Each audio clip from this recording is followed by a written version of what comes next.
देखिए, ये नवागत कॉलेज ने इसको होस्ट किया उर्दू काउंसिल के साथ, और कॉलेज ने स्पेस दी, बड़ी बात है ये। और उर्दू काउंसिल काम कर रही है। ये कुछ चंद अफराद हैं जो अपनी मेहनत से ये कर रहे हैं जो कर रहे हैं, और एक लगन है इनमें उर्दू के तई। और उर्दू वो ज़बान है, अगर आप हकीकत में देखें, जिसकी वजह से मज़हब हम तक पहुँचा है। ये सीधी बात है कि अगर आप तर्जुमा उर्दू में ना पढ़ते तो आप नहीं जानते कि कुरान क्या है, अपना मज़हब क्या है। तो एक पहली बात ये। दूसरी बात ये कि उर्दू का मामला ऐसा है कि अब ये कहीं हिंदी में जम हुई, कहीं किसी और ज़बान में हुई, लेकिन फिर भी उभर आती है। और ज़बान की बात ये मानी जाती है, जितनी ज़बान अकोमोडेटिंग है, जितनी बार के वो इन्फ्लुएंसेस लेती है, उतनी पुख्ता हो जाती है।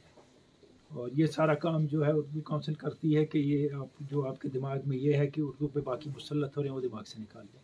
अब यहाँ आज की बात आपने की, बात इत्तेहाद की है, अमन की है, और मौलाना आज़ाद और अल्लामा इकबाल के हवाले से एक पेचीदा टॉपिक है, मुश्किल है, लेकिन बात पहली बार मेरे ख्याल में ये चीज़ें जोड़ी गई हैं और जहन में बच्चों के पहुंचाई जाएगी कि अगर आपको कुछ महसूस हो रहा था कि अल्लामा किसी डायरेक्शन में ले जा रहे हैं, मौलाना किसी में नहीं, ये दोनों एक ही बात कर रहे हैं, और दोनों को पढ़ा जाए और फिर इनके बारे में बात की जाए, सुनी सुनाई पे बात न की। अगराज़ मकासद के साथ उनका इसका जो किलो दफन कर दो नफरतें, 7 संदूकों में भरकर दफन कर दो नफरतें। आज इंसान को मोहब्बत की जरूरत है बहुत।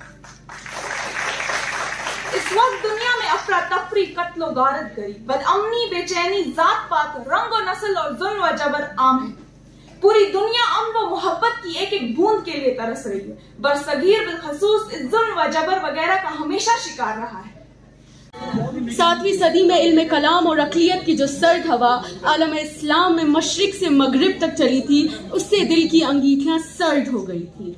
अगर कहीं इश्क की चिंगारियां थी तो वो राख के ढेर के नीचे दबी हुई थी, वरना एक सिर्रे से दूसरे सिर्रे तक अफसुर्दगी बल्कि मुर्दा दिली छाई हुई थी। और कहने वाला बहुत देर से कह रहा था कि बुझी इश्क की आग अंधेर है, कि बुझी इश्क की आग अंधेर है, मुसलमान नहीं खाक का ढेर है। इस सर्द और ख्वाब फजा में मौलाना जलालुद्दीन रूमी ने इस बुझी आग को सुलगा दिया और एक बार फिर आलम इस्लाम के जिस्म में जान आ गई। रूमी की बात इसलिए करनी पड़ी क्योंकि अल्लामा इकबाल को बचपन से ही रूमी से उन्स कायम हो गया था। जब उन्होंने फारसी सीखी और बाद में मौलवी मीर हसन से तालीम हासिल की, उनके वालिद को रूहानी लगाव था। अक्सर शयूख और सूफिया उनके घर में इल्म तसव्वुफ और औलिया-उल्लाह की तालीमात पर मुहाफिज मुनाकिद करते थे। इस तरह आपको बचपन में सूफियाना माहौल मिला। पीरों और फकीरों से उन्हें बड़ी अकीदत थी। वो कादरी सिलसिले से मुंसलिक थे। वो तसव्वुफ पर नहीं, तसव्वुफ के फलसफा बनने पर एतराज करते हैं। के लिए मसनफ़ी रूम से इस्तेफादा किया और तालीमात रूमी से खुद पेश किया और खुद फरमाते हैं, चुरूनी दर हराम दादा मजाने मन, अजू आमोख्तम असरार जाने मन, बदौर फितना असर कोहनो, बदौर फितना असर रवामन। तसव्वुफ एहसास, तसव्वुफ और रूहानियत से ही पैदा किया है। जनाब उर्दू साहब, तो वो ये जो ऐलान मुस्कान सदर बारामूला, ये Masuma Ali MA road college, उनके हमरा ये जो है ये चलता रहता है। सब ने अच्छी मेहनत की है और क्वेश्चन है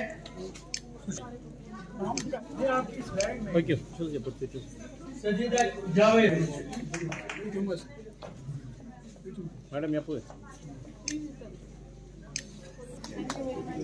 सामने आए, इन्होंने यहाँ जज के फराइज अंजाम दिए हैं।